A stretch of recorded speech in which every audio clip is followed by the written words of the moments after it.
Hey, it's Luke, warehouse manager here, and this is a video that I've been thinking about for a long time, and it really is, I could call it something as simple as, commuting 101. I feel like it's really informed by my experience riding in suburban and urban areas. I primarily ride in urban areas. I live in San Francisco, but I do commute down the peninsula to South San Francisco, so I do pass through more suburban areas. And I feel like what it is that my experience has taught me is really transferable. I think they're good overall tips, tricks, things like that that people could use.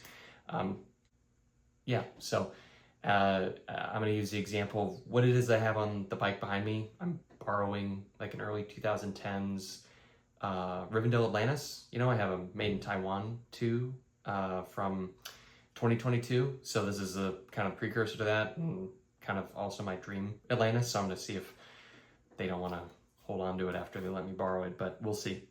The first of the 5 things is I think it's important to be seen. Like on here, I have the calling in sick reflector that they did with Visto Cycling. I think these are all sold out now. And then I do have a dynamo hub on here, and I'm in the process of getting some dynamo lights on here. And so between lights and reflectors, I run my dynamo system during the day. I mean, you can have rechargeables. I don't think it really matters. I think rechargeables have gotten so good, and the prices have gotten so low that the necessity of having a dynamo system isn't critical, although I think it makes things easier. I really do. I think it makes things a lot easier. There's one less thing to charge. But yeah, and so I always have reflectors. I always have my lights. I usually run my lights during the day too. Just why not? Some folks wear reflective vests. I think that's really cool. The thing that I think is really important too is being heard. So, I will vocalize to people, and, not like, hey, screw you, get off the road or anything like that, so much as I'll call out and be like, hey, on your left, on your right.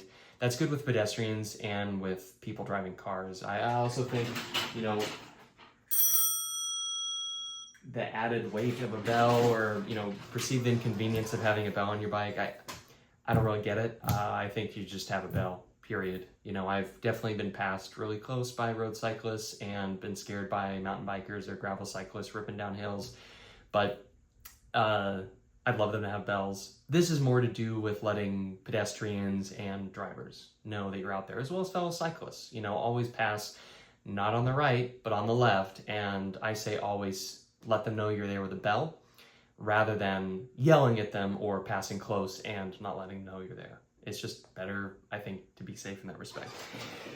So I think another one that's really important is, and one of the more critical ones, is being creative with suboptimal bicycling infrastructure. So variously, while I'm riding home, I ride on sidewalk. I take up the slow lane, which in my region is legal. You can, let's say there are 2 lanes. You can take, as a cyclist, the entire lane, the slow lane. You do not need to ride at the shoulder. You can take the whole lane. And I suggest taking the whole lane so that cars can see you. And also the thing that I do that for is to avoid what inevitably happens if I feel like I should take the shoulder to be, polite, is that cars pass close to me, and usually fast, because they've been waiting and they're not sure what to do, and then there are cars behind them, and then they just rip around to go really fast. So take the lane and just be creative. I ride through parks. I ride sometimes, I'm not riding over people's lawns, but like I'll ride over grassy areas. I do whatever I have to get home and do so in what I would say is the safest manner. It's not like a war zone out there at all. It's cycle commuting. But it, for me, is important not to adhere to what it is that, say, Apple Maps, Google Maps says is the right way to go, and instead to kind of intuit through repeated commutes to and from work. So my commute now is very similar to what it was when I started here 2 years ago, but it is also vastly different. I generally make my way the same way, but I do so in a much different way that isn't the seemingly simple way, but for me is I've been able to find is feels the safest. That's the thing that's very important is if even if there's a bike lane on a certain busy thoroughfare, if I feel like, if I have experience of cars frequently cutting in front of me without signaling, or even if there's a bike lane, I'd rather go on a road where there's a lot less traffic and there isn't a bike lane. It's just something that I've figured out over the years of commuting. Now, another one is never assume that drivers see you. I just assume that drivers do not. Until they make eye contact with me, I assume that I am invisible to them. And for reference, I am 6'6", and my other Atlantis is 6'6", it's 6.5 feet long, and with a trailer it's about 11 feet long.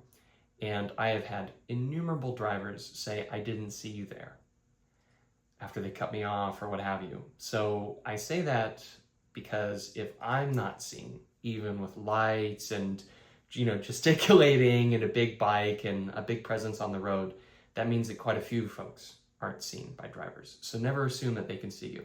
This is the one that I'm most grateful for that I follow, and that is no one can be trusted to follow the rules of the road. So I assume that every pedestrian, every cyclist, and every driver will not adhere to the rules of the road. And that means that I ride in a very cautious manner. I definitely, I get to work in a zippy fashion. I'm not just cruising along. That's not what I mean. It's that I'm very attentive. I'm not listening to music while I'm riding. I'm not on a phone call. I'm not video chatting with anybody. I'm just riding my bike, which to me is, I find, also the most pleasurable way to enjoy riding. And it's the most mindful, I guess. It really is the thing that kind of de-stresses me from the day, is really just focusing on riding. So, but assuming that no one follows traffic laws, it saved me a lot of pain, literally pain and suffering, because there are frequently times where I see someone driving their car, and what they should do is they should signal, and then they should slow down, and then since I am at the point that I am and I'm about to be in this intersection, they should not turn in front of me rapidly with no signaling. What do? They do exactly the thing that they shouldn't do, that's not appropriate. Or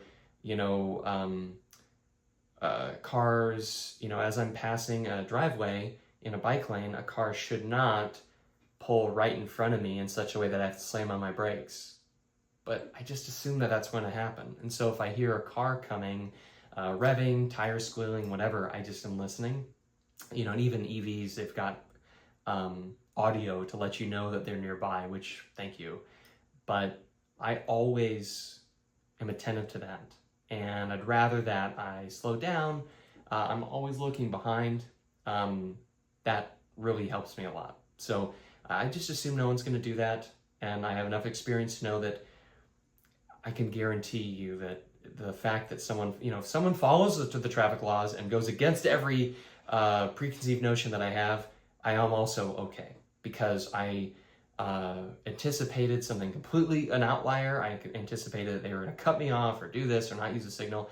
And because they did, everything's okay. I just don't assume. And I have some links below to some suggested products, but I don't think they're the best, and there's nothing else out there. They're just some of the things that I use that I find are very helpful. So anyway, I hope this video wasn't 20 minutes, and I hope you derived something useful from it. I also wouldn't mind people sharing their top 5 in the comments. I think it could be helpful. I feel like the thing that I try to do working here and just generally in the bike community is any information that I have, I want to share it freely. I want to make sure that people are able to get it, because I think that the things that I've learned have been very valuable. They weren't always told to me by people. Sometimes they were, but regardless, why not share it? Why wouldn't I share road safety tips? I mean, just totally makes sense to me. So if you've got any, please put them in the comments. If you disagree with what I have to say with, okay, go ahead and write something. But anyway, I'll see you guys soon, and take care out there.